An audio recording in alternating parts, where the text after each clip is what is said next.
पिछले सप्ताह में हमने जाना कि समस्त साधनों में हरिनाम ही सर्वश्रेष्ठ साधन है और हरिनाम पर श्रद्धा रखना भजन रहस्य का प्रथम संपुट है। इस श्रद्धा को बनाए रखने के लिए असत्संग यानी दुसंग का परित्याग करना अत्यंत आवश्यक है और ये प्रथम चरण है भक्ति में, जो हम सभी साधकों को पालन करने का प्रयास करना चाहिए। प्रथम याम आज से शुरू हो रहा है। इसमें हरि नाम की महिमा क्या है, इसके विषय में बताया जा रहा है। शिक्षा अष्टक का प्रथम श्लोक हम ये जान ही चुके हैं कि जो भजन रहस्य है उसमें 8 याम है, अष्टम याम है और भगवान की अष्टकालीन लीलाएं हैं। प्रथम याम प्रत्येक याम पर अष्टकालीन लीलाएं हैं, हर एक याम पर हर एक काल की लीला है। तो ये जो प्रथम याम है इसमें निशांत भजन, निशांत काल की लीला है।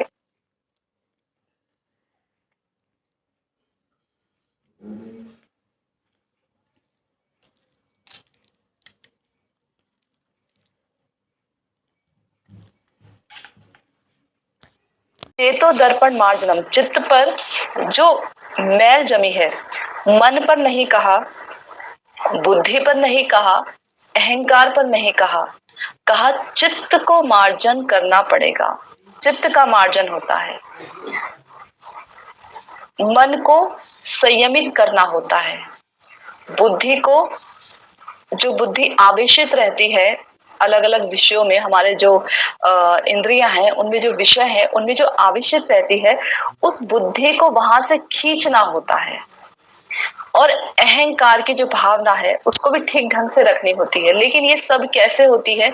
जब चित्त के दर्पण का मार्जन होता है। चित्त पर जो जन्म जन्मांतर की जो धूल जमी हुई है, जैसे शीशा होता है ना, हमारे आचार्य जन बताते हैं कि शीशे पर जब धूल पड़ जाती है तो उसमें हम जो अपना मुख देखना चाहता है जो व्यक्ति, उसे अपना मुख दिखाई नहीं देता। जब तक कि वो शीशे को साफ ना करे, दर्पण को साफ ना करे, तब तक शीशे पे जैसी भी परत जमी हो, जितनी गाढ़ परत जमी हो, उसको उतनी ही मेहनत करनी पड़ती है उसको साफ करने के लिए। तो जब उसके चित्त रूपी दर्पण का मार्जन हो जाता है तो उसको बुद्धि के द्वारा, मन के द्वारा ये भान होने लगता है, वह ये समझने लगता है कि वास्तव में वह कृष्ण का दास है। ये बुद्धिपूर्वक उसके जीवन में होने लगता है। वह समझने लगता है कि उसका जो स्वयं का जो स्वरूप है वो कृष्ण दास का है, वह भगवान का दास है, ये उसका अपना निज स्वरूप है। तो इसको कहते हैं चित्त रूपी दर्पण का मार्जन होना। उसके चित्त से जो, चित्त पर जो जमी मैल है वो मार्जित होती है। याद रखिए, जब भजन रहस्य में सर्वप्रथम भक्तिविनोद ठाकुर जी ने पहला चरण बताया, उसमें ये ही बताया कि ये प्रथम याम जो है यानी शिक्षाष्टक का जो प्रथम श्लोक है, उसको जीवन में लाने से पहले आपको अपने जीवन में श्रद्धा लानी पड़ेगी। और श्रद्धा कैसे आएगी? कहीं तो मिलती नहीं है श्रद्धा जो हम खरीद कर ले आए, कुछ देकर उसके बदले में खरीद कर ले आए। श्रद्धा मिलती है साधुओं के संग में। तो साधुओं का जब हम संग करते हैं तब ये जो भजन करने की जो श्रद्धा है इसका बीज हमें प्राप्त होता है। साधु संघ का तात्पर्य है केवल वेशभूषा नहीं, साधु संघ का तात्पर्य है भगवान के चरण कमलों में उस व्यक्ति की कितनी शरणागति है, गुरुजन वैष्णव जनों के चरण कमलों में उस व्यक्ति की कितनी शरणागति है, कितना वो समर्पित है। इस बात से अनुमान लगाया जा सकता है कि यह व्यक्ति भगवान का कितना अधिक भक्त है, ये कितना साधुत्व को प्राप्त हुआ है, कितना साधु है। पहले के समय में जो राजा लोग हुआ करते थे वो पूरा राज्य देखा करते थे, पूरा साम्राज्य देखा करते थे, तो भी जो उनका मन होता था, चिंतन होता था, वो भगवान के चरण कमलों में लगा रहता था। कैसे पहचानेंगे? क्योंकि जब एक समय के बाद जब उनको लगता था कि अब हमारी आयु पूरी होने जा रही है, अब संसार छोड़ देना चाहिए, तो ये वृत्ति उनके चित्त पर बनी रहती थी कि हमको संसार छोड़ना है। जबकि अभी के समय में हम देखेंगे तो पूरी तरह से वृद्धावस्था निकल जाती है। बहुत वृद्ध हो जाने पर भी ये बात मन में आना, बुद्धि में आना कि हमको अपना घर बार छोड़ देना है, अब हमको अपने घर की जो जिम्मेदारियां हैं वो अपने बच्चों के कंधों पर डाल देनी है और हमें भजन करना है। ये वृत्ति आना आज के समय में बहुत मुश्किल है। ये वृत्ति आती नहीं है, ये वृत्ति जल्दी आती नहीं है, ये वृत्ति आती ही नहीं है। लेकिन पहले के समय में ये वृत्ति जो है, जो राजा लोग होते थे उनके चित्त पर रहती थी और वो अपना समस्त कारोबार छोड़कर, अपना समस्त साम्राज्य छोड़कर चले जाया करते थे वन में भजन करने। तो अंत में भजन कौन करेगा? वही व्यक्ति के चित्त पर भजन करने की बात आएगी जिसने कभी अपनी जवानी में भजन किया हो, जिसको साधु संग प्राप्त हुआ हो, जिसने सत्संग किया हो, उसके चित्त पर यह वृत्ति रहेगी कि उसको भजन करना है। वरना भजन करने की वृत्ति इतनी आसानी से आती नहीं है। तो साधु संग में रहकर, साधु के बारे में जानकर कि साधु असल में है कौन, क्योंकि हम जिसके संग में रहकर भजन करना चाहते हैं, क्योंकि हमें तो भजन करना है, हम भजन करना चाहते हैं, लेकिन हमने जिसका संग पकड़ा है वह वास्तव में साधु है भी है कि नहीं। ऐसा तो नहीं है कि केवल वेशभूषा मात्र है साधु की और अंदर से जो है भोग विलास की प्रवृत्ति है उसकी। क्योंकि अंदर से भोग विलास की प्रवृत्ति, देखिए भगवान के विषय में, राम जी के विषय में, सीता जी के विषय में रावण ने भी सुना था। किससे सुना था? शूर्पणखा से सुना था ना। शूर्पणखा गई रावण के पास और उसने बहुत जो है सीता जी की सुंदरता का बहुत बखान किया, बहुत बताया और राम जी के बारे में बताया उसने। वही बातें, वही पराक्रम, वही सुंदरता बताई हनुमान जी को। किसने बताई थी? राम जी ने बताई। जब हनुमान जी लंका के लिए जा रहे थे तो राम जी ने बताया था उनके बारे में कि सीता जी ऐसी हैं, ये सब चीजें उनके बारे में बताई थी। हनुमान जी ने श्रवण किया राम जी के मुख से और रावण ने श्रवण किया शूर्पणखा के मुख से। रावण की चित्त वृत्ति काम में बदल गई सीता जी के विषय में सुनने के बाद, और हनुमान जी के चित्त में माता का भाव उदित हुआ, सेवा का भाव उदित हुआ राम जी के मुख से सुनने के बाद। तो श्रवण का कितना महत्व है देखिए। जब हम श्रवण करते हैं तो ये निर्भर करता है हम श्रवण कर किससे रहे हैं। क्या जिससे हम श्रवण कर रहे हैं उससे श्रवण करने के बाद हमारे चित्त में भगवान की भक्ति करने के लिए कोई खलबली मचती भी है या नहीं मचती? लगता भी है कि नहीं लगता कि हमें भगवान का भजन करना है? एक बात तो ये होती है। दूसरी ये कि हम सत्य में वह साधु व्यक्ति होता है, लेकिन हमारी ही इतनी सुकृतियां अल्प होती हैं। स्वल्प पुण्यवताम राजन विश्वासो नेव जायते। स्वल्प पुण्य जो होते हैं, जिनकी स्वल्प पुण्य होते हैं, ऐसी जो आत्माएं होती हैं उन्हें विश्वास नहीं होता।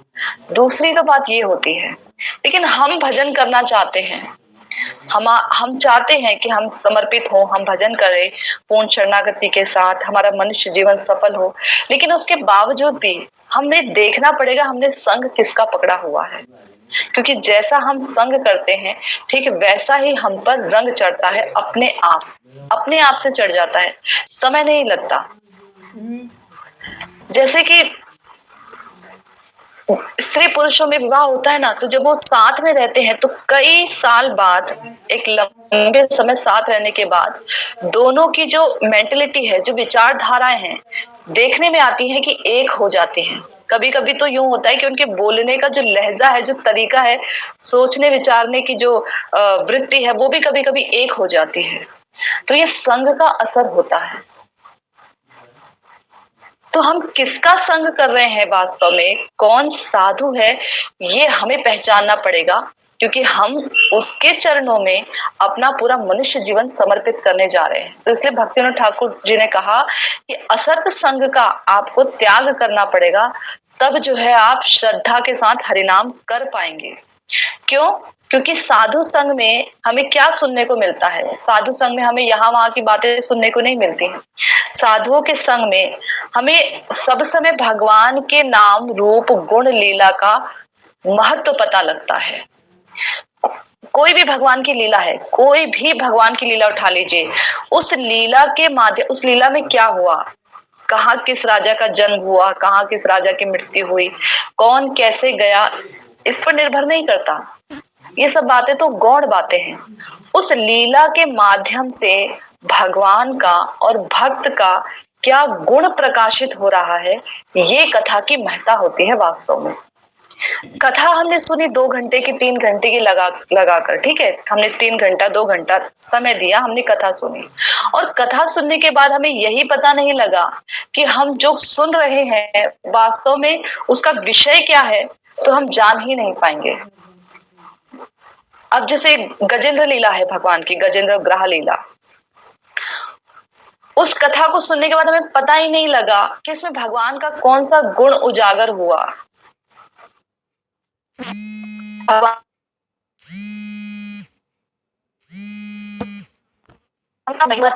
आया, स्नान किया, उसको भगवान ने जो ग्रह था उसको चक्र से काटा और हाथी को सशरीर ले गए अपने धाम। बस ये जानना काफी नहीं है।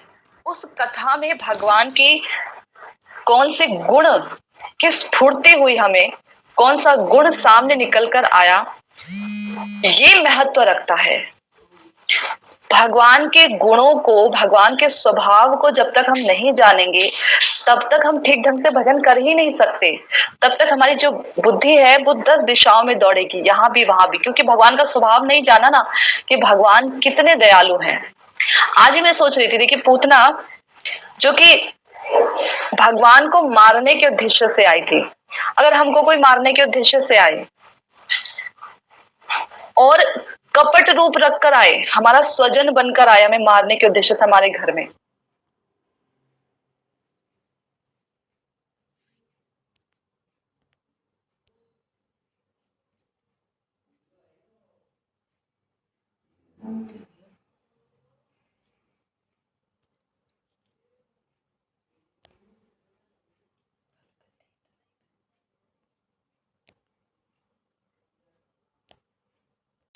आ गई बिना किसी कारण के मारने आ गई, बिना किसी कारण के वो भगवान को मारने आई है कपट रूप रखकर।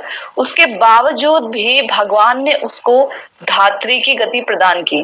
अपने धाम में धाया होती है ना, धाया जो देख रेख करती है बच्चों की, हाँ, और वो भी अपने ही भवन में, तो ये गति प्रदान की।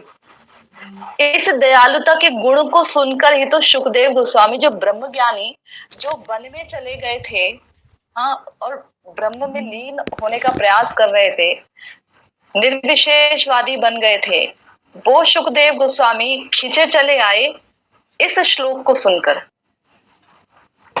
गहराई की बात तो खैर वास्तविक बात अलग है कि वो राधा रानी के तोते थे, वो निर्विशेष ब्रह्मवादी नहीं हो सकते, लीला मात्र थी। लेकिन बाहरी रूप से देखा जाए तो कहाँ वो एक निर्विशेषवादी सुखदेव गोस्वामी, और वो उस भगवान के दयालुता के गुण से खींचे चले आए।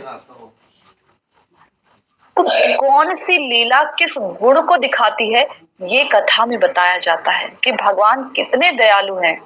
तभी तो हम जैसे बद्ध जीवात्मा भगवान की ओर खींचे चली जाएंगी, वरना क्यों जाएंगी। हमारा तो चित्त, हमारी तो इंद्रियां सब समय संसार में लगी रहती हैं। ये संसार हमको बड़ा अच्छा लगता है।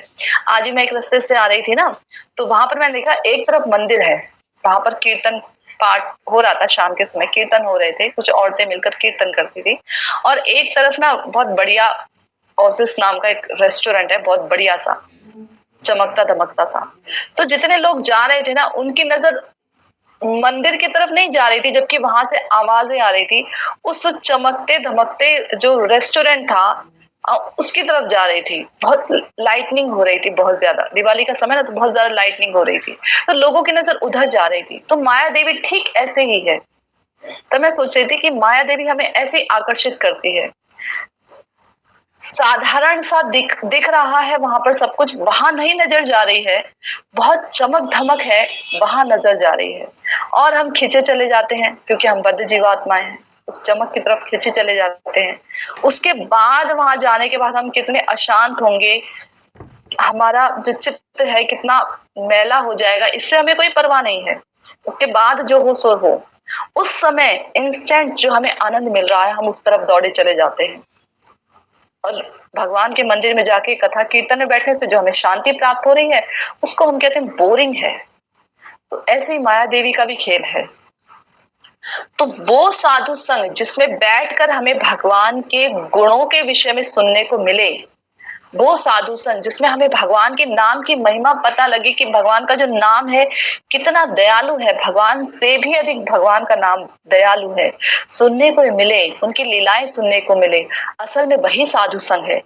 बाहर से चोला पहनकर और सब समय वहां पर बैठकर अगर हमें निंदा सुनने को मिले तो वो उसे साधु संग नहीं कहा गया, उसका तो दूर से ही परित्याग कर देना चाहिए।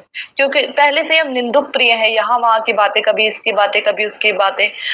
आदमी लोग जो है वो ऑफिस में बैठकर गप्पे मारते रहते हैं और औरतें जो है वो गली मोहल्ले में बैठ के गप्पे मारती रहती हैं, तो यही काम चलता है। तो पहले से ही हम बड़े निंदुक प्रिय हैं और ऊपर से और ऐसा संग कर लें जिसमें निंदा ही सुनने को मिले तो फिर क्या बात है। तो असल साधु संग करना होगा, तब श्रद्धा हमारे हृदय में उदित होती है।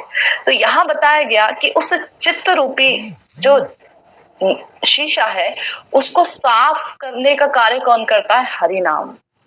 चेतो दर्पण मार्जनम, चित्त रूपी दर्पण का मार्जन होता है। जैसे ही मार्जन होगा, जितनी मात्रा में चित्त की सफाई होगी उतनी मात्रा में साधक को अपने अनुभव के स्तर पर जाकर इस बात का गाढ़ रूप से ये अनुभव होने लगेगा कि वह तो कृष्ण का दास है, वह कृष्ण का दास है, वह नित्य रूप से कृष्ण का ही सेवक है, कृष्ण ही एकमात्र सेव्य वस्तु है, इसके अतिरिक्त और कोई भी सेव्य वस्तु नहीं है।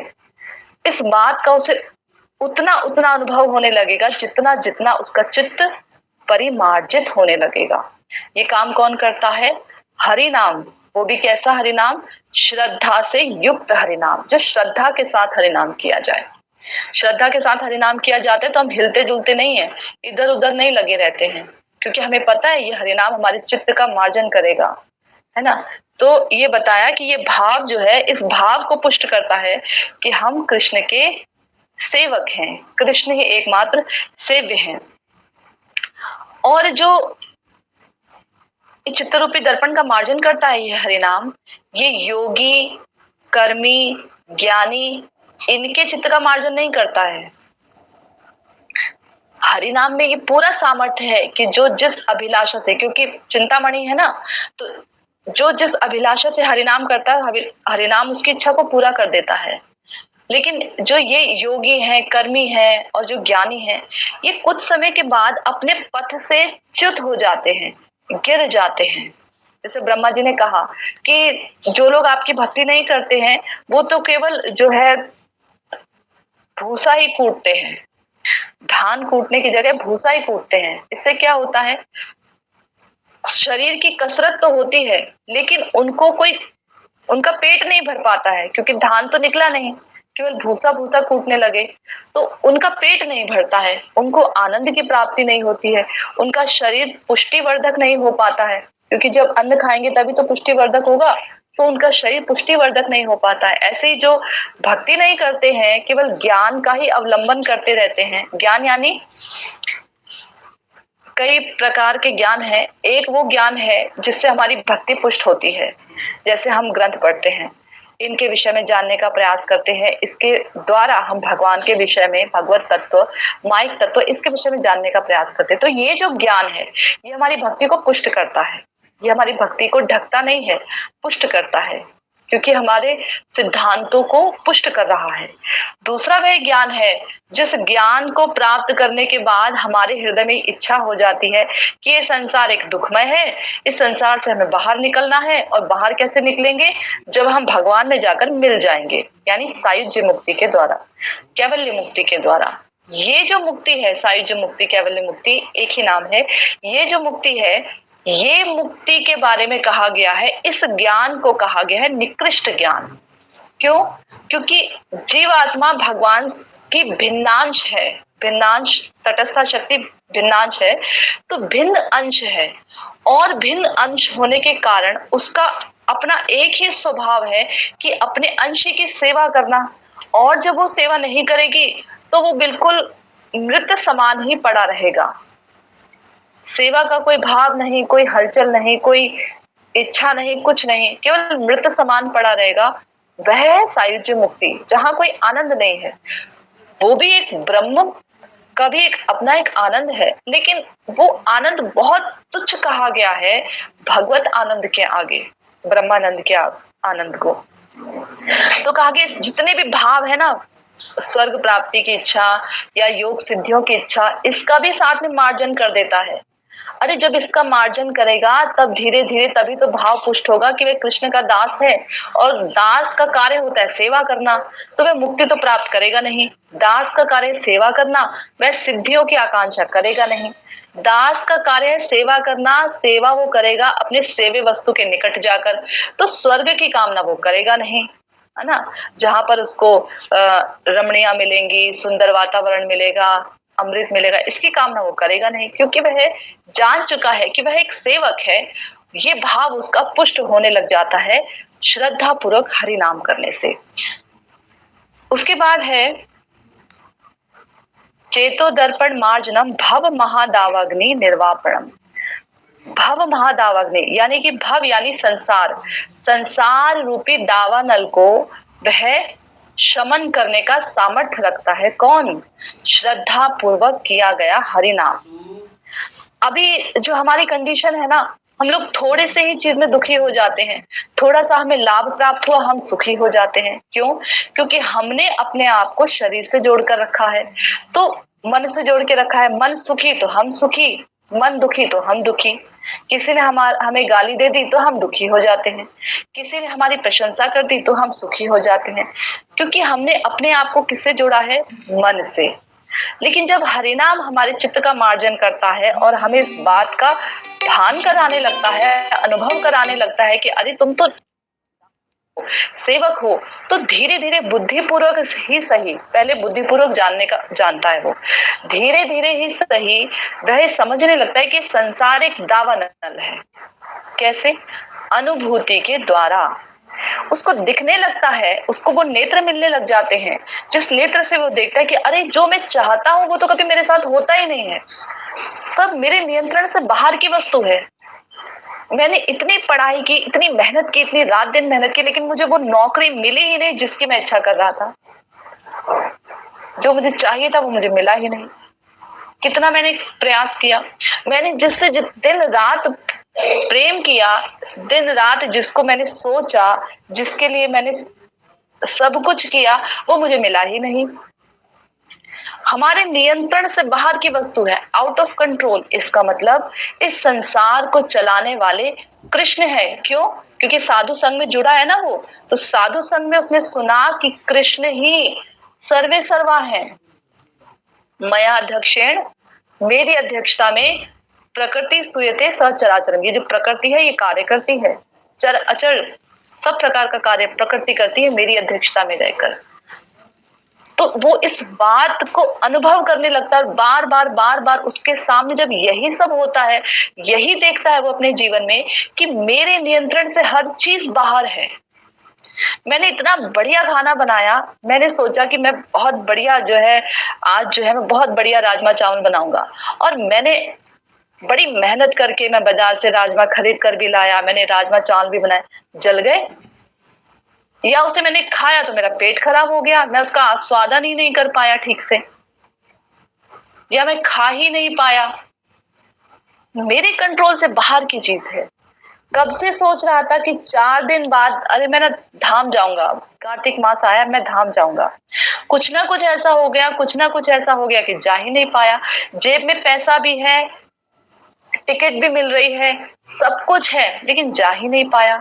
तो वो ये समझने लग जाता है अपने जीवन की धीरे धीरे छोटी छोटी बातों से, अनुभूतियों से, वो ये अनुभव करने लग जाता है कि सब कुछ मेरे नियंत्रण से बाहर की वस्तु है, सब कुछ। तो ये जो संसार है ये मेरे भोग के लिए नहीं बना है, ये मेरे लिए नहीं बना है, मेरे आनंद के लिए नहीं है ये संसार, मैं इसमें भोग कर ही नहीं पाऊंगा। तो वह बाद में उसका मन को जब बार बार चोट लगती है, तब उसको हरिनाम बार बार ये दिखाता है, देखो ये संसार तुम्हारा नहीं है, देखो ये संसार कितना दुखदाई है, देखो इसमें कितना कष्ट है, उससे पहले भी तो ये संसार था, लेकिन हमको दिखता नहीं था कि ये कष्टमय है, दुखमय है। अब दिखने लगा है। क्यों? क्योंकि हरिनाम का कार्य शुरू हो रहा है। श्रद्धा पूर्वक किया गया हरिनाम हमारे चित्त का मार्जन कर रहा है। एक बार भक्तिदान स्वामी महाराज जी के जो शिष्य हैं, उन्होंने अपने गुरुजी को फोन किया और गुरुजी को फोन करके बताया कि गुरुजी, मैं वृंदावन में ना बड़े आनंद से हूँ, बड़े सुख से हूँ, बड़े मजे में हूँ। तो उनके गुरुजी ने कहा कि ये जो वृंदावन है, ये तुम्हारे आनंद के लिए नहीं है, ये कृष्ण के आनंद के लिए है। तुम निकलो यहाँ वृंदावन से। निकल के कहाँ जाए? तो उनके गुरुजी ने बताया, जाओ तुम श्रीलंका जाओ। तो उन्होंने बोला, श्रीलंका तो बहुत छोटी जगह है। तो बोला, फिर जाओ पाकिस्तान जाओ। तो कहने का तात्पर्य ये है कि हमारे जो गुरुजन आचार्य जन है, वो ये हमें बताते हैं कि ये संसार हमारे भोगने के लिए नहीं है, ये भोगी वस्तु हमारे लिए नहीं बनी है, ये तो कृष्ण की है, वही इसे भोग सकते हैं। तो इस बात का पता कैसे लगता है? श्रद्धा पूर्वक हरि नाम करने से। चेतो दर्पण मार्जनम भव महादावाग्नि निर्वापणम। उसका जो मैं और मेरे का जो भाव है ना, वो धीरे धीरे करके कम होने लगता है। उसका जो अहंकार है वो कम होने लगता है। वो समझने लगता है मेरे नियंत्रण में कुछ है ही नहीं, तो किस बात का अहंकार। धीरे धीरे ये अहंकार उसका कम होने लगता है। जितने मात्रा में, जितनी श्रद्धा के साथ वह हरिनाम करेगा, उतनी श्रद्धा से उसके चित्त का मार्जन होगा और उतनी श्रद्धा से उसके संसार का शमन होगा। संसार में जो उसकी दावा न लगी है, आग लगी है, शमन होगा। पहले कोई कुछ बोल देता था तो बहुत बुरा लगता था। अब जब वो श्रद्धापूर्वक हरिनाम कर रहा है, अब उसे कोई बोल देता है तो कभी कभी वो उसको रिग्रेट कर देता है, टाल देता है, चलो जाने दो, कोई बात नहीं, ऐसे हो जाता है। पहले तो लड़ने पे उतारू हो जाता था, निंदा की प्रवृत्ति प्रबल हो जाती थी। अब ठीक है, जितनी मात्रा में हरिनाम हो रहा है उतनी मात्रा में वह इन सब चीजों से अलग होने लग जाता है। उसके बाद कहा, श्रेय कैरव चंद्रिका वितरणम। दो चीजें होती हैं, एक श्रेय और एक प्रेय। प्रेय यानी प्रिय वस्तु, जो हमें प्रिय लगती है, जो हमारे मन को प्रिय लगती है, उसे बोलते हैं प्रिय वस्तु। श्रेय यानी हितकर वस्तु, जो हमारे लिए हितकर होती है, वह है श्रेय। तो प्रेय को नहीं खिलाती है हरि नाम, जो हमें प्रिय हो वह नहीं देती है। यदि कोई पूर्ण शरणागति के साथ हरिनाम करने का प्रयास करता है तो नाम प्रभु जानते हैं, क्योंकि भगवान से भी अधिक दयालु है ना। तो जैसे भगवान हमारी इच्छा की हुई वस्तु को हमें नहीं देते हैं जिसमें हमारा अमंगल हो। भगवान का नाम ही मंगल स्वरूप है, तो जिससे हमारा मंगल होता है भगवान वो देते हैं। इसके लिए बड़ी सुप्रसिद्ध कथा है नारद जी की, कि नारद जी ने हरि मुख मांगा था तो उन्होंने वानर का मुख दे दिया था। वो नहीं चाहते थे भगवान की मेरा जो भक्त है वो फंसे, हाँ, संसार में फंसे, तो वानर मुख दे दिया। तो खैर ये एक फिर कभी इस पर सुनाएंगे इस कथा को। तो कहने का तात्पर्य भगवान मंगल स्वरूप है, मंगल वस्तु प्रदान करते हैं। ऐसी हरिनाम जो नाम नामी से अभिन्न है, नाम नामी से अभिन्न है, वो हमारा जो हित है जिसमें, वो वस्तु हमें प्रदान करते हैं। तो श्रेय वस्तु प्रदान करते हैं। और कुमुदनी, कुमुदनी एक फूल होता है जो रात के समय चंद्रमा की रोशनी में खिलता है। तो इसका एक कार्य होता है, ये बहुत औषधीय फूल होता है, बहुत। इसका पत्ता, इसका जड़, इसका फूल, इसका जो टहनी होती है ना, जड़ जिसको बोलते हैं, ये सब औषधीय होती हैं बहुत। और सबसे बड़ी बात कि ये शीतल चंद्रमा में खिलता है, तो देखने वाले के नेत्रों को भी शीतलता प्रदान करता है। देखने वाले जो व्यक्ति जिसे देखते हैं कुमुदनी के फूल को, उसको उनको भी बड़ा सुंदर लगता है इसे देखकर। अलग अलग रंगों के, कोई नीले रंग का भी होता है, गुलाबी रंग का भी होता है, सफेद रंग का भी होता है, अलग अलग होते हैं, नील कमल जिसको हम बोलते हैं, तो अलग अलग रंग के होते हैं। तो ये कुमुदनी का जो फूल है, ये श्रेय यानी हमारा मंगल करता है। जैसे कुमुदनी होता है ना, वो हमारा मंगल करता है, इसकी हर एक चीज मंगल करती है। वैसे भगवान का नाम हमारा हर प्रकार से मंगल करता है। वो कहते हैं ना, मधुरम मधुरेभ्यो अपि मंगलेभ्यो अपि मंगलम, पावनं पावनेभ्यो अपि हरे नामेव केवलम, कि हरि का नाम ही एकमात्र मधुर से मधुर है, मंगल से मंगल करने वाला है।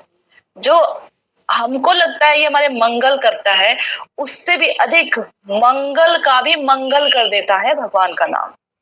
तो श्रेय रूपी चंद्रिका वितरणम, श्रेय रूपी जो कुमुदनी होती है, चांद की रोशनी में जैसे कुमुदनी का फूल खिलता है, ऐसे ही जब हरि नाम की कृपा रूपी चांदनी किसी साधक के जीवन में आती है, तो उसके जीवन में सब श्रेय ही श्रेय होता है, यानी मंगल ही मंगल होता है। यानी भगवान उसके जीवन में उतर आते हैं।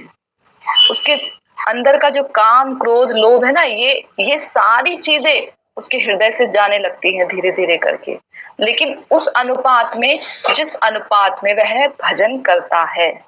श्रेय श्रेय कह रहा चंद्रिका वितरणम विद्या वधु जीवनम। अब भगवान का नाम क्या करता है? चौथे स्तर पर विद्या, यानी जो अविद्या है उसको दूर करता है और विद्या को लेकर आता है। बताया ना विद्या कैसी? वो विद्या जिसके द्वारा हम भगवती तत्व को जान पाए, उस विद्या का हमारे जीवन में प्रादुर्भाव होने लगता है। क्योंकि जब तक हम, जिससे हमें प्रेम करना है उसके विषय में हम जानते हैं, जानने का प्रयास करते हैं, उसको क्या पसंद है, उसको कौन सा रंग उसको पसंद है, खाने में क्या पसंद है, घूमना कहाँ पसंद है, उसको कैसा स्वभाव पसंद है, ये सब जानने का प्रयास करते हैं ना, और वैसा ही करने का भी प्रयास करते हैं। तो विद्या वधु जीवनम, ये ज्ञान उस साधक को प्राप्त होने लगता है। एक तो होता है ग्रंथ पढ़कर किताबी ज्ञान अर्जित कर लेना, ये काम में बहुत स्लो, जिसको बोलते हैं कछुआ और खरगोश की रेस, वो वाला हिसाब किताब है, कछुए की रेस जैसा, उससे भी बिल्कुल स्लो। लेकिन एक ज्ञान वो है जो अनुभव करके प्राप्त किया जाता है। उसने भजन किया, भक्ति कर रहा है और धीरे धीरे अपने जीवन में अनुभव कर रहा है, वो ज्ञान सुदृढ़ ज्ञान होता है। उसने ग्रंथों में पढ़ा कि भगवान का जो भक्ति है, भगवान का जो नाम है, वो समस्त प्रकार के क्लेशों को शांत करता है। और फिर ये आवाज आ रही है इसमें, समस्त प्रकार के क्लेशों को शांत करता है। लेकिन जब उसको अनुभव में आया कि सच में भगवान का जो भजन है, भगवान की भक्ति है, उसके क्लेशों को शांत कर रहा है, अब वह पहले से शांत हो रहा है। पहले कितना क्रोधी स्वभाव का था, अब उसका क्रोध शांत हो रहा है।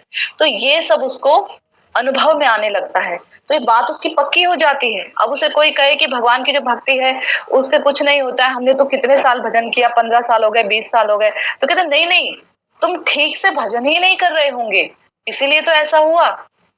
भजन कर रहे होते तो भजन का तो ये प्रभाव है, ये फल है कि जितने ये सारी चीजें गौण है कि उसके जो काम है, क्रोध है, लोभ है, ये सब चले जाते हैं भजन के प्रभाव से, भक्ति के प्रभाव से। तो अनुभव किया हुआ जो ज्ञान होता है वो सुदृढ़ ज्ञान होता है। उसे चाहे कोई लाख झुटलाए, लेकिन जिसने अनुभव किया वो झुटला नहीं सकता, क्योंकि उसके जीवन में हुआ है, ये उसने अनुभूति की है इस बात की। तो ये विद्या वधु जीवनम, जैसे वधु का जीवन उसके पति होते हैं, उसके स्वामी होते हैं, ये उसका जीवन होता है।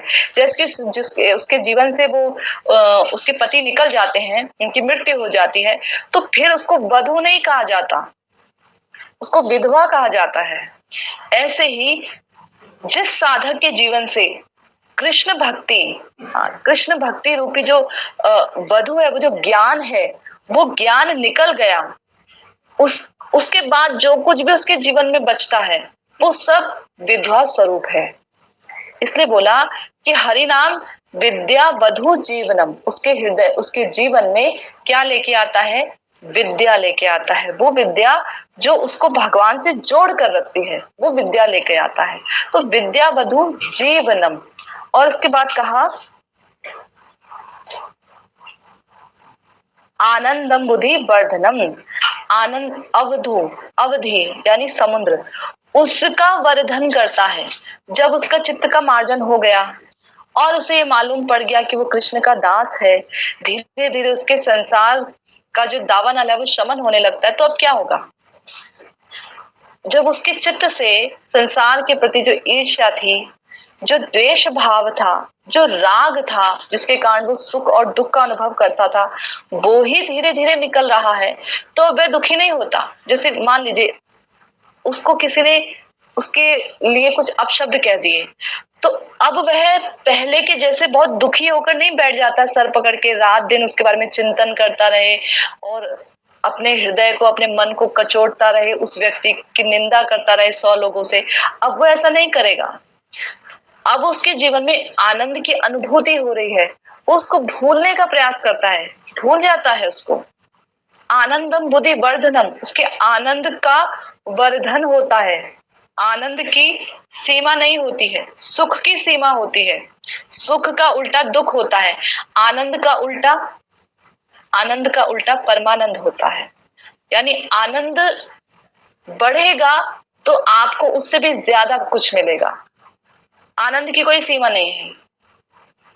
तो भगवान का भजन करने से उसको आनंद की प्राप्ति होती है, और आनंद भी कैसा? वर्धनम, उसका आनंद बढ़ता है, वर्धन होता है। यानी कि एक सीमा में जाकर रुक जाता है, अब उसके आगे उसको कुछ नहीं चाहिए, अब उतना ही आनंद चाहिए नहीं, आनंद का वर्धन होता रहता है।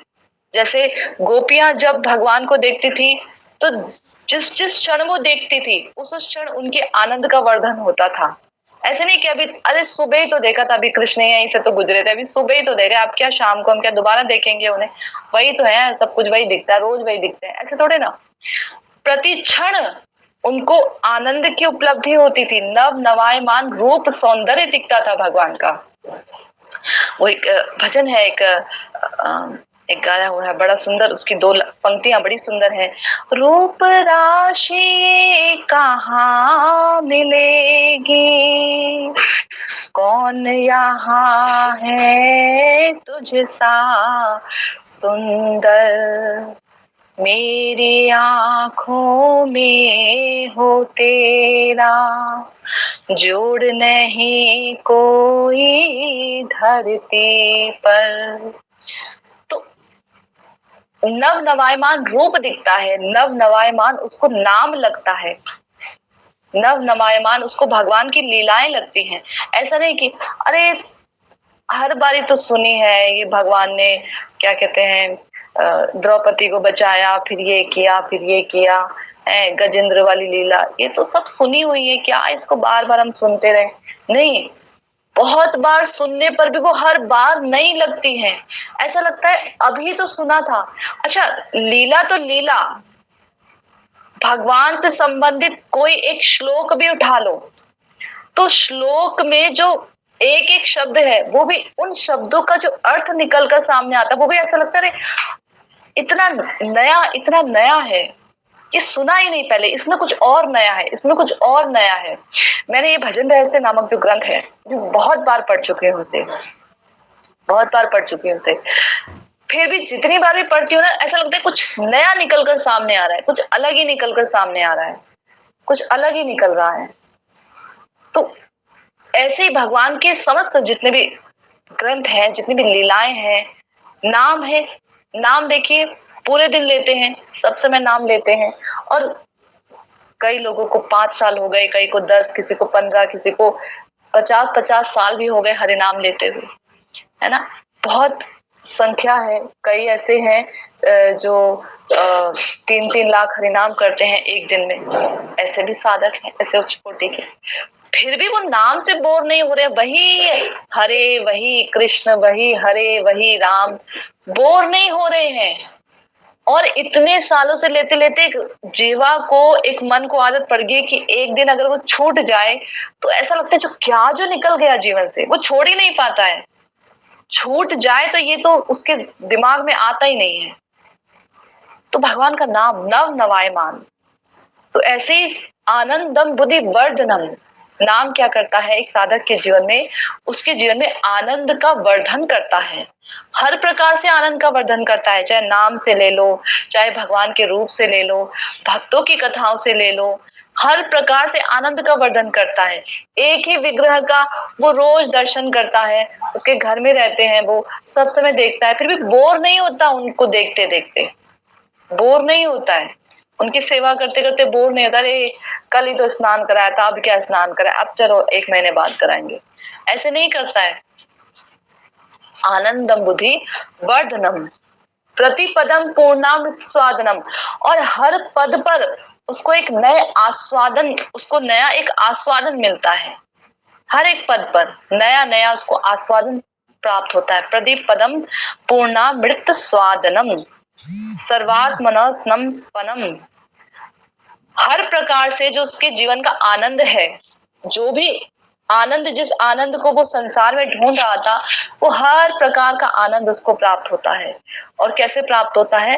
परम विजयते श्री कृष्ण संकीर्तनम, परम विजयी ये जो श्री कृष्ण संकीर्तन है, इसी के द्वारा उसको क्या प्राप्त होता है? ये जितने चरण बताए ना हमें चैतन्य महाप्रभु ने शिक्षा अष्टक में, और भक्तिनोद ठाकुर जी ने भजन रहस्य में पिरोकर बताया, ये सारे चरण उस श्रद्धावान साधक को प्राप्त होते हैं। श्रद्धावान जीव है भक्ति अधिकारी, श्रद्धावान जीव ही भक्ति का अधिकारी होता है, उसको ही भक्ति की प्राप्ति होती है। अश्रद्धा, इसीलिए हरिनाम का जो नवा जो नाम अपराध है ना, वो ये कहा गया है कि अश्रद्धावान को कभी भी हरिनाम के विषय में नहीं बताना चाहिए। जो अश्रद्धालु, क्यों? क्योंकि वो नाम तो करेगा नहीं, आपकी श्रद्धा खराब करेगा। और दूसरा, क्योंकि श्रवण में बहुत बल होता है, यदि वो आज आपसे कुछ भी हरिनाम को लेकर कह रहा है, एक शब्द भी यदि कहा, तो वो शब्द आपके मन पर बैठ जाएगा। और जब कभी आपके जीवन में विपरीत परिस्थिति आएगी ना, तो सबसे पहले आपके मन से, आपके चित्त से वही शब्द निकल के सामने आएगा। जैसे हम किसी व्यक्ति को जानते नहीं हैं, लेकिन हमने उसकी निंदा सुनी है, खूब निंदा सुनी है, तो अब ना हम उसको देखने के लिए बेताब होंगे। मान लो ना भी है बेताब, और हमें पता लगा कि वही व्यक्ति जिसके विषय में हम निंदा सुन रहे थे आज वो हमारे सामने है, तो वो लाख चाहे हमारे सामने अच्छा कर रहा हो, लेकिन जो हमने पहले उसकी जो निंदा पूरी सुन ली है ना, हम उसको जो आंकलन करेंगे, उसी निंदा को रखकर उसका आंकलन करेंगे, उसी निंदा को रखकर उसका आंकलन करेंगे। अब जो वो कर रहा है उसको नहीं देखेंगे, जो सुना है ना हमने अब तक, उस निंदा को रखकर आंकलन करेंगे उसका। तो श्रवण में इतना बल होता है, इसलिए कहते हैं कि कभी भी किसी की निंदा नहीं सुननी चाहिए, करनी भी नहीं चाहिए, सुननी भी नहीं चाहिए, क्योंकि ये हमारे भजन को जो है पूरी तरह से समाप्त कर देता है। महामंत्र जो हरिनाम है, वो जपने से, वो करने से हमारे समस्त प्रकार के जो बंधन है, जो क्लेश है, वो दूर हो जाते हैं। और कहा, प्रभु कहे कहिलाम ए महामंत्र, इहा गिया जपे सबे करिया निर्बंध, इहा हईते सर्व सिद्धि हईवे समार, सर्व क्षण बल इथे विधि नहीं आर। इसकी कोई विधि नहीं है, एक ही विधि है। क्या विधि है इसकी? सब समय हरिनाम करना, नित्य। हम ये जो हरिनाम करते हैं ना, हमें कहा जाता है इतनी संख्या हरिनाम करो, इतनी संख्या हरिनाम करो, फिर बढ़ाओ, फिर बढ़ाओ, फिर बढ़ाते चले जाओ। ये क्यों कहा जाता है? क्योंकि हमारे जीवन में ये समय आ जाए। कौन सा समय आ जाए? सब समय निरंतर हम हरिनाम करें। चैतन्य महाप्रभु ने कहा ना, तृणादपि सुनिचेन तरोरपि सहिष्णुना, अमानिना मानदेन कीर्तनिया सदा हरि। तो ये जो पहले की जो 4 पंक्तियां, ये अपने प्रयास से नहीं आएंगी। कब आएंगी? कीर्तनिया सदा हरि करेंगे तब ये आएगी, तब ये 4 पंक्तियां आएंगी हमारे जीवन में। तृणादपि सुनिचेन तरोरपि सहिष्णुना। सब ये तो कहते हैं कि हमें तृणादपि सुनिचेन होना चाहिए, कहीं कोई पेड़ पे फल थोड़े ना लगा है तृणादपि सुनिचेन होने का, कि उसे खाया और अब हम तृणादपि सुनिचेन हो गए जी आज से, या हमने कसम खा ली कि हम आज से हम तृणादपि सुनिचेन तरोरपि सहिष्णु हो जाएंगे, या कहा कि ये गौड़ियों का जो कंठहार है तृणादपि सुनिचेन, इसको गले में डालकर रख लो और बस ये पटके की तरह लगा के रख लो, और अब लगा लिया, अब हम हो गए तृणादपि सुनिचेन। ऐसे नहीं, कीर्तनिया सदा हरि करना पड़ेगा। भगवान के नाम रूप गुण लीला का निरपराध होकर कीर्तन करना पड़ेगा सब समय, तभी 4 गुण अपने आप आएंगे। नारद जी ने व्याग की लीला सुनी है ना, व्याग को कितने जानवरों को बेरहमी से मारता था, मारता भी नहीं था, अधमरा छोड़ देता था। तो क्या किया? पहले क्या उसके अंदर ये सारी दयालुता आ गई? पहले नहीं आई थी। पहले नाम लिया, फिर उसके बाद उसके जीवन में दया आई, फिर जब नारद जी उसको दोबारा देखने आते हैं, उससे मिलने आते हैं, तो चींटियों को भी नहीं मार रहा है, उससे भी बच बच के निकल रहा है। तो पहले ये दया आई थी क्या? पहले तो वो बहुत क्रूर स्वभाव का था। कब दया आई? जब उसने हरि नाम का सहारा लिया। और कैसे सहारा लिया था? साधु के संग में। साधु ने कहा था ऐसे हरि नाम करो, वैसे ही हरि नाम किया था, तब उसके जीवन में दया आई थी। तो तब तृणादपि सुनिचेन तरुरपि सहिष्णुना आएगा, जब हरि नाम करेंगे, सब समय निरंतर हरि नाम करेंगे। तभी चैतन्य महाप्रभु ने कहा कि सर्वक्षण बल इथे विधि नहीं आर, और कोई विधि नहीं है, हरि नाम की कोई विधि नहीं है। दूसरे उसमें ये बताया है, दूसरे याम में, द्वितीय याम में जब हम जाएंगे तो उसमें बताया कि और कोई विधि नहीं है, एक ही विधि है, सब समय हरि नाम करने की विधि है।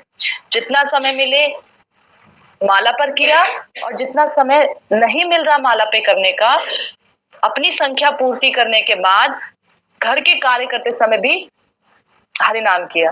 गोपियां गाती है ना, गोविंद दामोदर माधवेति, गोविंद दामोदर माधवेति, सब समय गाती रहती हैं।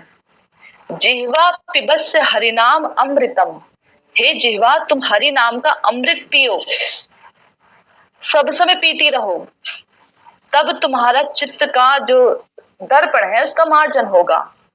और ये हरिनाम करे कैसे? अच्छा, ये तो मुख्य विधि है कि सब समय करना है, लेकिन क्योंकि वैधि भक्ति है, वैध भक्ति है, तो कुछ गौण नियम भी हैं जिनका पालन करना जरूरी है। क्या गौण नियम है? तो ये बता रहे हैं प्रथम याम में कि तुलसी काष्ठ अथवा मणि द्वारा निर्मित जप माला सभी कर्मों में सभी प्रकार की मनोकामनाओं को पूर्ण करती है। तो या तो तुलसी की माला लें या फिर मणियों की माला लें। लेकिन मणियों की जो माला होती है वो अधिकतर देखते हैं हम, स्फटिक जो मणि होता है वो दुर्गा देवी के मंत्रों के लिए उपयोग किया जाता है। तो भगवान हरि नारायण जो विष्णु तत्व है, उनके नाम का उच्चारण करने के लिए, उनका जप करने के लिए, उनके नामों का तुलसी को ही अत्यंत सुझाया जाता है, क्योंकि तुलसी जो है वो अत्यंत भगवान को प्रिय है और सब प्रकार की मनोकामनाओं की पूर्ति करती है तुलसी महारानी, है ना। तो तुलसी की जो काष्ठ है उस पर भगवान का नाम लेना चाहिए। लेकिन इसमें भी एक नियम है, यदि कोई तामसिक पदार्थ खाता है, शराब आदि का सेवन करता है या प्याज लहसुन आदि का सेवन करता है, तो उसके लिए हमारे आचार्य ने कहा कि तुलसी की माला वह पे जप नहीं कर सकता है। वह किस पर जप करेगा? नीम की या आम की जो काष्ठ से बनी जो मालाएं मिलती हैं बाजार में, उनसे उन पर रखकर जप करेगा, जब तक कि उसके चित्त में भाव नहीं आ जाता कि तामसिक पदार्थ मुझे छोड़ना है। तो कहा समस्त प्रकार की मनोकामना को पूरा करता है तुलसी काष्ठ। और माला कैसी होनी चाहिए? गौपुच्छ, गाय के पूंछ के जैसी। गाय के पूंछ पतला पतला पतला पतला के नीचे से मोटा होता है ना, ऐसे ही माला कैसी होनी चाहिए? पूरी गोल माला, सब तरह से मोटी नहीं होनी चाहिए, सब तरह से पतली नहीं होनी चाहिए। अपनी जपमाला को देखिएगा, एक साइड से वो मोटी है और फिर मोटी होते होते होते पतली होते होते होते होते होते फिर जब अंतिम मनके पे पहुंचती है तो वो पतली हो जाती है पहले मोटे मनके से। तो ऐसे है, फिर उधर से देखेंगे तो पतली पतली पतली होते होते धीरे धीरे मोटा होता है, मोटा होता है और अंत में मोटा हो जाता है। तो ऐसे वो माला का जो आकृति है वो ऐसे बनी है, गौपुच्छ के आकार की। और फिर कहा जप माला में तर्जनी उंगली का स्पर्श नहीं होना चाहिए। जब जप करें तो तर्जनी उंगली इसको बोला जाता है, ये जो उंगली है इसका स्पर्श नहीं करते हैं। जैसे भी जब हम जप माला में हाथ घुसाते हैं अंदर, तो ये उंगली बाहर निकालने के लिए एक छोटा सा बनाया होता है छेद जैसा, उसमें से उंगली बाहर निकल जाती है। तो तर्जनी उंगली नहीं लगाई जाती है जप माला के अंदर। और जप माला करते समय माला को बार बार झकझोरना नहीं चाहिए, हिलाना नहीं चाहिए। जैसे कई लोग हैं, मैं कई जगह मैंने देखा भी है, तो माला करते से ऐसे ऐसे करते, तो बार बार ऐसे ऐसे से ऐसे ऐसे करते हैं, उनका मन का अटक जाता है तो ऐसे ऐसे जोर जोर से हिलाते हैं। तो बोला जप माला को माला करते समय से जोर जोर से झकझोरना नहीं चाहिए, जोर जोर से हिलाना नहीं चाहिए। और कहा माला को अंगुष्ठ अंगुष्ठ और मध्यम, अंगूठा और मध्यम, इनकी सहायता से माला करनी चाहिए। ठीक है, क्योंकि जो मध्यम आकार, जो मध्यम उंगली होती है, ये सब प्रकार से जो है सिद्धि प्रदान करती है। जो भी सर्व मनोकामनाएं हैं उनकी पूर्ति करती है। तो इसलिए अंगूठे का सहारा लेकर, मध्यम उंगली का सहारा लेकर जप किया जाता है। बाएं हाथ से माला को बार बार स्पर्श नहीं करना चाहिए। बाएं हाथ से यदि हम माला को बार बार स्पर्श करते हैं तो माला हमारी भ्रष्ट होने का डर रहता है। ठीक है, तो ये बताया माला करने का एक गौण जो नियम है होता है, क्या होता है। अब बताए, इसको हम प्रथम याम थोड़ा सा ही है, इसको पूरा कर लेते हैं। अब बताए कि माला करने के नियम क्या होते हैं, मानसिक रूप से क्या नियम होते हैं। तो बता, मनः संहरणम शोचम मौनम मंत्रार्थ चिंतनम अव्यग्रत मणि वेदो जप संपत्ति हेतवः। अर्थात जप के समय एकाग्र मन, हमारा मन कैसा होना चाहिए, जब हम जप करें हमारा मन एकाग्र होना चाहिए, यानी इधर उधर कृष्ण से इधर उधर बातों पर मन नहीं जाना चाहिए। जब जाए तो उसको खींच कर लाना चाहिए वापस। जप करते समय एकाग्र मन होना चाहिए, कृष्ण से इतर बातों का परित्याग करना चाहिए। संहरण, मन संहरण, उसको हर जगह से खींच लेना चाहिए। शौचम, शुद्ध चित्त से नामों का अर्थ का चिंतन करते धैर्य पूर्वक नाम का स्मरण, चिंतन और कीर्तन करना चाहिए। यानी मन का संयोग करना चाहिए, मन को संहरण करना चाहिए। शौच, बाह्य रूप से तो पवित्रता होनी ही चाहिए, बाह्य रूप से पवित्रता होनी चाहिए, साथ ही साथ आंतरिक रूप से भी चित्त की पवित्रता बनाए रखनी चाहिए। जप करते समय बुरे विचार जो मन में आते हैं वो बुरे विचार मन में नहीं आने चाहिए, आते हैं तो उनको बार बार खींचकर भगवान के चरणों में लगाना चाहिए।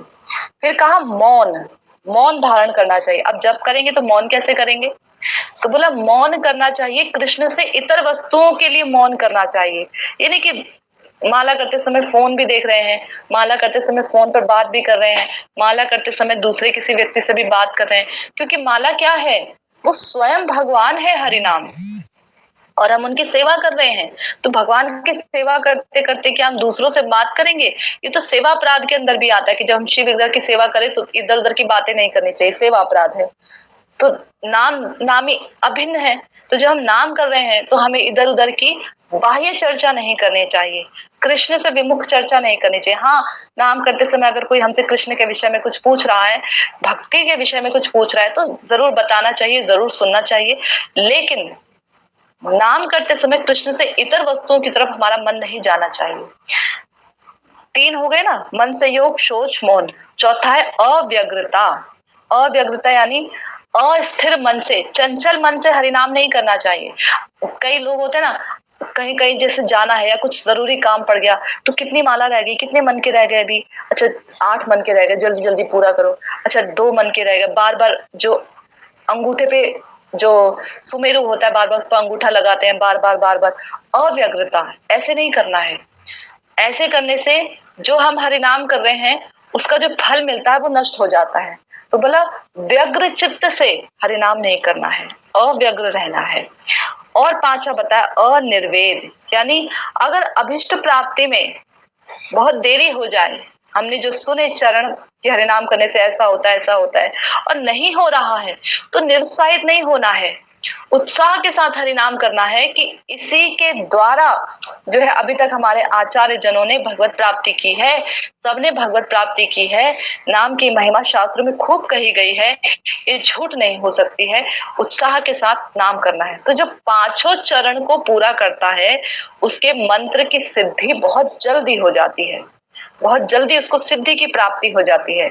ठीक है, मन संयोग, मन को बार बार खींचना, शौच, बाह्य और आंतरिक रूप से पवित्र रहना, मौन, कृष्ण से हरिनाम करते समय इधर उधर की बातें ना करना, अव्यग्रता, व्यग्रता के साथ भजन ना करना, चंचल मन के साथ भजन ना करना, क्रोध युक्त मन के साथ भजन ना करना, किसी पर बहुत क्रोध करके आए हैं और वो क्रोध अभी शांत नहीं हुआ, माला में हाथ घुसाया, वो हरिनाम कर रहे हैं, वो हरिनाम नहीं कहा जाएगा, वो हमारे हरिनाम के जो फल है उसको नष्ट कर देगा। और अनिर्वेद, अनिर्वेद यानी फल प्राप्ति में यदि देरी हो जाए तो उसके लिए निरुत्साहित ना होना। तो ये 5 चरण हैं जिनको करने से साधक की हरि नाम के प्रति रुचि बढ़ती चली जाती है। और इसके अलावा बताया कि पंचांग साधन करने से भी मंत्र की सिद्धि होती है। वो है भगवान के चरण कमलों में शरणागति, शरणागति के साथ हरि नाम करना, प्रपति यानी जिन देवता का मैं मंत्र कर रहा हूँ उनके चरण कमलों में मैं पूर्ण रूप से आश्रित हूँ, उनको मैं प्रणाम करता हूँ। आत्मनिवेदन, मेरा जो सब कुछ है वो सब कुछ मेरे ये मंत्र देवता जो इष्ट है इन्हीं का सब कुछ है। और ये पूरी तरह से विश्वास होना कि ये जो मेरे इष्ट है ये मेरी रक्षा करेंगे, ये जो मंत्र के देवता हैं जिनका मैं नाम ले रहा हूं ये मेरी रक्षा करेंगे। और मंत्र का अर्थ जानकर, जिस मंत्र को हम कर रहे हैं, जो जप रहे हैं, उसका अर्थ जानकर उसका जप करना। इस प्रकार से यदि कोई मंत्र करता है तो बताया गया कि पंचांग व्यापार के साथ मंत्र जप करने से शीघ्र ही मंत्र की सिद्धि हो जाती है, यानी उसका जो जप है वो सफल हो जाएगा। इस प्रकार से यदि कोई जप करता है तो प्रथम याम जो है ये हमारा समाप्त होता है। प्रथम याम समाप्त होने से पहले जातरती साधकों के लिए निशांत लीला बताई गई है, जिसके विषय में मैं इसको नहीं हाथ लगाऊंगी जातरती साधकों का। बस ये यूं समझ लीजिए कि निशांत समय में भगवान की जो गूढ़ लीला है, निकुंज लीला, उसमें बताया गया है कि राधा रानी कृष्ण अभिसार के लिए कुंज में है और विश्राम कर रहे हैं, और जो है रात्रि भंग होने ही वाली है। तो जो मोर आदि हैं, जो बहुत सारे जो पक्षी हैं सुंदर सुंदर, वो गा गा कर राधा रानी को, कृष्ण को जगा रहे हैं ताकि कहीं जटिला और कुटिला ना आ जाए जो उनकी सास और ननद है। तो ये गूढ़ जो निकुंज लीला है ये जातरती साधक हैं। जब जातरती साधक भजन करते हैं, हरिनाम करते हैं, तो इसी कुंज भंग की लीला को, ये कुंज भंग लीला कहा गया है इसे, इसी कुंज भंग की लीला को स्मरण करके हरिनाम करते हैं, जिससे कि उनके चित्त में भगवान के प्रति, राधा रानी के प्रति और अधिक स्नेह बढ़ता चला जाता है। और जो अजातरती साधक हैं, जो साधना कर रहे हैं, अभी वैरी भक्ति कर रहे हैं, उनके लिए बताया गया कि उनको ये सब कार्य करने हैं, उनको ये सब चीजें करनी है जो बताया गया किस प्रकार से हरिनाम करना है और कैसे कैसे उन्हें श्रद्धा के साथ निरुत्साहित हुए बिना भजन करना है। ये प्रथम याम साधन है जो हमारा समाप्त हो गया है आज के दिन भगवत कृपा से। और अगले बार या कल जैसे भी समय होगा, जैसे भी भगवान की इच्छा रही, द्वितीय याम साधन जो कि प्रातः कालीन है, क्योंकि निशांत लीला चलेगी, रात्रि समाप्त हो गई तो धीरे धीरे सूर्योदय हो रहा है, तो प्रातः कालीन का जो भजन है उसके विषय में बताया जाएगा, जिसमें साधु संग में अनर्थों की निवृत्ति किस प्रकार हो सकती है, उसके लिए हमें क्या क्या करना चाहिए, अनर्थों की निवृत्ति के लिए क्या क्या हमें करना है एक साधक को, वो बताया गया है। तो ये हम जैसा भी हरी इच्छा रही, जब भी रहा, करने का प्रयास करेंगे। यदि किसी का कोई प्रश्न हो तो आप अपने प्रश्नों को जो है व्हाट्सएप के माध्यम से, आप सभी को ग्रुप में एक नंबर मिला होगा, प्रभु जी का नंबर है वो, आप उस पर अपने प्रश्न कभी भी पूछ सकते हैं। आध्यात्मिक प्रश्नों को पूरा प्रयास किया जाएगा आपके प्रश्नों का अपने आचार्य जनों के अनुसार जो है उत्तर देने का।